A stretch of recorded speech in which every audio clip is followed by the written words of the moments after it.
Сәлем достар, каналыма қош келдіңіздер. Бүгін француз халқының тәтті бәліші алмадан галеты дайындаймыз. Ең алдымен қамырын дайындап алайық. Ол үшін біз блендерге ұн, сары май, қант, тұзды салып 10 секундтай араластырамыз. Блендер болмаса, қолмен де араластыруға болады. Осындай майда ұнтақ болады. Енді қаймақты саламыз. Тағы да 10 секундтай біркелкі масса болғанша араластырып аламыз. Міне қамырымыз дайын болды. Енді үстелдің үстіне кішкене ұн сеуіп, қамырымызды біріктіреміз, бірақ илемейміз. Дөп дөңгелек етіп біріктіреміз.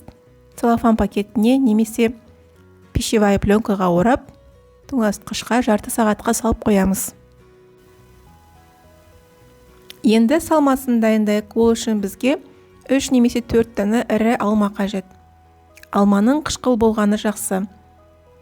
Қабығынан аршып, тазалап аламыз. Содан соң орташа бөліктерге тураймыз.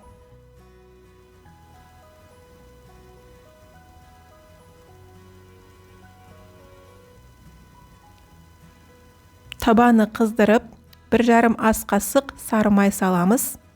Содан соң алмамызды саламыз және 2-3 ас қасықтай қантты салып араластырамыз.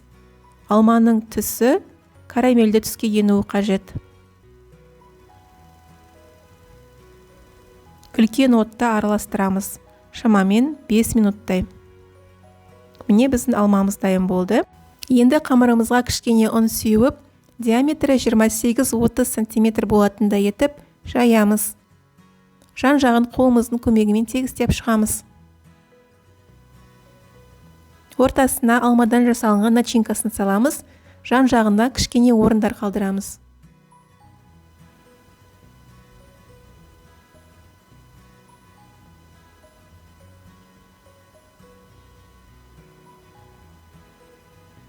Енді видеода көрсетілгендей етіп, осылай жан-жағын жауып шығамыз.